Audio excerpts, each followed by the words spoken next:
Olá, meu querido, live de número 272, os falsos. Nós vamos basear em 2 Coríntios 11, 13. E essa mensagem nós temos ela completa 7 minutos no nosso canal do YouTube MPP Cássio Panucci. Você pode se inscrever lá e receber os avisos, ok? Olha lá, 2 Coríntios 11, 13, Paulo e os falsos profetas. Pois os tais são falsos apóstolos, obreiros fraudulentos, transfigurantes em apóstolos de Cristo. E não é de admirar, pois o próprio Satanás, esse é o 14, se transforma em anjo de luz.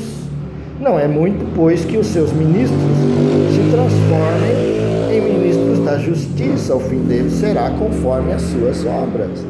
Meus queridos, o que mais o Satanás gosta de fazer é agir através dos cristãos, né? Através dos católicos, dos protestantes, né? Dos que se auto-intitulam as coisas, sou mestre, PhD em divindade, eu sou lá o quê.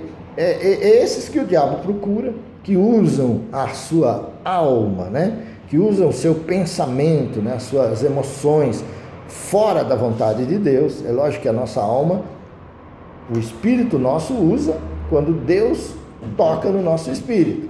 Então, aí está tudo certo. O espírito usa o nosso espírito, que usa a nossa alma, que usa o nosso corpo.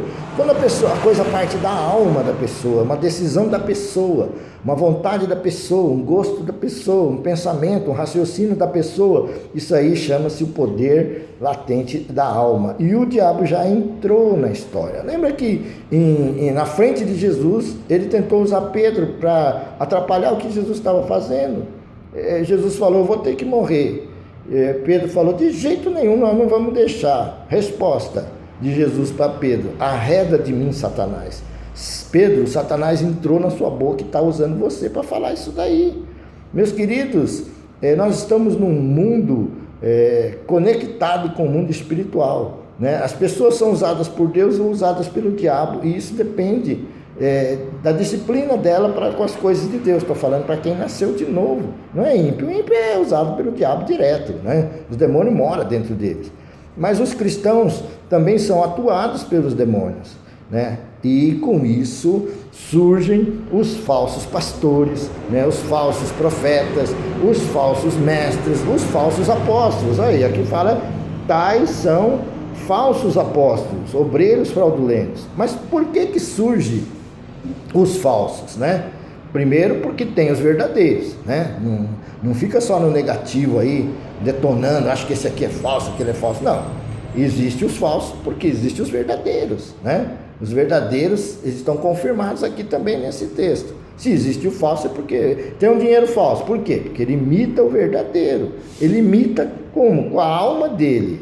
Não é o espírito que faz, é a alma dele, imitando quem está fazendo aquilo que o espírito falou. Então, meus queridos, essas pessoas chegam nessa posição porque alguém sustenta eles, né? Porque pessoas dão ouvidos para eles, né? Pessoas fazem plateia. Esse é o miculino. Passou. O miculino estava dormindo aqui. Vai comer agora. Então, essas pessoas, elas acabam crescendo e aumentando a sua atividade na alma. Não estou dizendo que eles são do diabo, não estou dizendo que eles são maus, estou dizendo que por não vigiar, por não saber a diferença entre alma e espírito, né, por não ter sido instruído, às vezes quando começou, a meta daquela pessoa é ser, eu quero ser que nem o pastor, ter um púlpito para me pregar, para todo mundo me agradar, para eu apontar o dedo para os outros, falar as coisas, tá. Bom, o espírito pode fazer isso, mas ele usa alguns dessa maneira e usa outros de outras maneiras. O importante é ser usado pelo Espírito, seja para varrer o chão da igreja, seja para ser um porteiro, seja para qualquer coisa. Se você está sendo usado pelo Espírito, você vai se sentir bem, você vai se sentir em paz, o fruto do Espírito vai crescer em você pela presença do Espírito. Mas se você quiser imitar quem está fazendo, você entra num problema com Deus. Você começa a querer fazer as coisas por você mesmo, né? E logo que a alma entra em ação, independente do espírito, né, o inimigo também aparece na coisa. Então, Os falsos pastores existem porque existem os falsos irmãos. Não é só os falsos irmãos, né?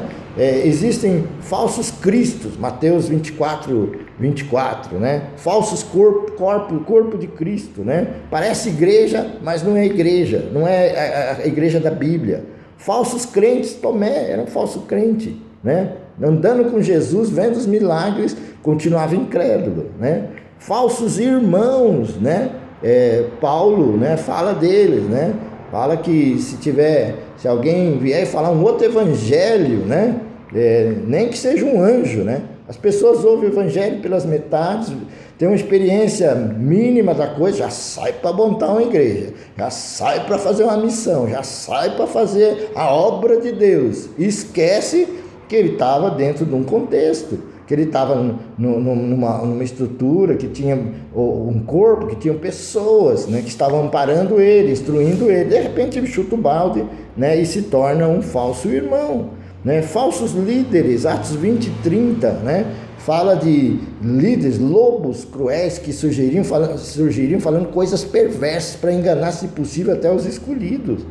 Né? Eles estão por aí, né? E como é que você vê a característica deles? Eles atacam todo mundo indiscriminadamente, né? Tem uns malucos aí agora falando aí que o nome de Jesus mudou, né? Que agora é Yoshua, é Yahshua, é não sei o quê, invalidando toda a obra do cristianismo até agora, né? Agora só eles que descobriram que o nome de Jesus tem que falar em grego, não pode falar em português, senão não dá certo. Mas e como é que deu certo todos esses 2000 anos? E esses milhões de pessoas que foram salvas? Já que a Bíblia não fala que Deus sabe o que nós vamos falar para ele antes de falar? A hora que eu adoro a Deus, falo, Deus Criador do céu, da terra, tudo que há, Jesus que morreu, ressuscitou, está vivo. Eu não estou falando de quem que eu estou falando, que Jesus já sabe que eu estou falando dele. Só tem um que faz isso, só tem um Deus, só tem um Jesus. Agora as pessoas eles vão inventar um negócio novo, né? Quem são? Falsos líderes. Por que eles fazem isso? Falam coisas perversas para atrair discípulos. Está todo mundo errado, segue eu que eu estou certo. É mais ou menos essa teoria, né? Falsos amigos, né? Então, meus queridos, nós estamos numa época em que a verdade vale muito. Não seja um fake irmão, seja um cristão de verdade. O cristão de verdade, ele não precisa aparecer, ele só precisa fazer o que Deus mandou e Deus faz o resto. Ele só precisa ser o que Deus falou que ele é. Deus te abençoe, te fortaleça e nos ajude a ser dessa maneira, em nome de Jesus.